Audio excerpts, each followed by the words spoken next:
আসসালামু আলাইকুম ভিউয়ার্স, তানজিলাস ডেরাগোট থেকে সবাইকে ওয়েলকাম করে নিচ্ছি। আবারও চলে এসেছি অনেক দিন পর একটা ভিডিও নিয়ে।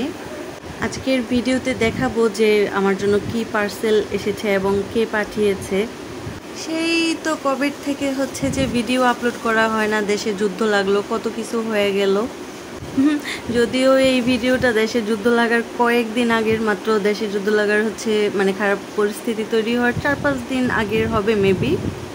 যেহেতু দেশের সিচুয়েশন খারাপ ছিল সেজন্য আমার ভিডিও আপলোড করা হয় না, এডিটিংও করা হয় নাই, অনেক দিন হয় ভিডিও আপলোড করা হয় না। তো আজকে ফোন ঘাঁটতে ঘাঁটতে ভাবলাম যে এই ভিডিওটাই এডিটিং করে আপলোড করি। আসলে এডিট করার এখানে কিছু নাই, এখানে এই পার্সেলগুলো এসেছে আমার জন্য, মানে ভাইয়া পাঠিয়েছে। ভাইয়া হচ্ছে আমার হাজব্যান্ডের ফ্রেন্ড, রানা ভাইয়া। আমার হাজব্যান্ড প্লাস হচ্ছে ভাইয়া, তারা সবাই ঘুরতে গিয়েছিল কক্সবাজার।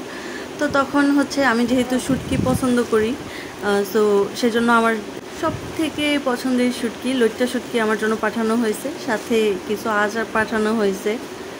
তারা আসলে মূলত খুব ব্যস্ততার মধ্যে ছিল, সেরকম কিছু পাঠাইতে পারে নাই। তারপরও এখানে আলহামদুলিল্লাহ অনেকগুলো শুটকি, চকলেট আর আচার পাঠানো হয়েছে আমার জন্য।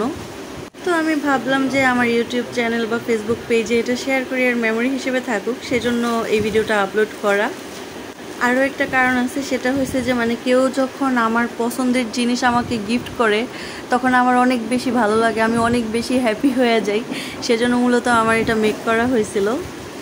স্পেশালি ভাইয়াকে তো একটা থ্যাঙ্কস দিতেই হয়, যেহেতু লইট্টা শুটকি আমার খুবই পছন্দের। ভাইয়া আমার জন্য এতগুলো শুটকি পাঠাইছে।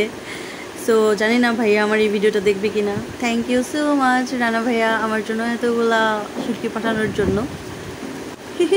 শুটকিগুলো দেখে আমি একদম অনেক খুশি হয়ে গেছিলাম।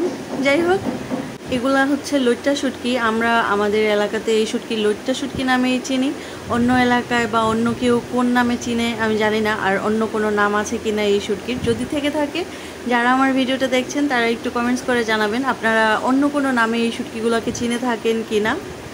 ভিডিওতে কতটুকু বোঝা যাচ্ছে আমি জানি না, আসলে মূলত অনেকগুলো শুটকি ছিল এইখানে। সেই খুশিতে আমি অল্প একটু শুটকি রান্নাও করতেছিলাম।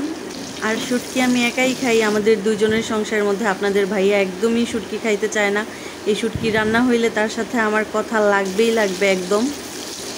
তারপর যাই হোক, আমার ইউটিউব চ্যানেলে কিন্তু শুটকির ভিডিও আপলোড করা আছে, ফেসবুক পেজেও আপলোড করা আছে। যারা চান তারা হচ্ছে দেখে নিতে পারেন। আর শুটকির ভিডিওর লিঙ্ক হচ্ছে আমি আমার ইউটিউব চ্যানেলের ডেসক্রিপশন বক্সে দিয়ে দিব। আজকের ভিডিওতে আমি সম্পূর্ণ রেসিপি দেখাচ্ছি না, কারণ হাতে সময় একদমই ছিল না। সবাইকে অনেক অনেক ধন্যবাদ আমার সম্পূর্ণ ভিডিওটি দেখার জন্য।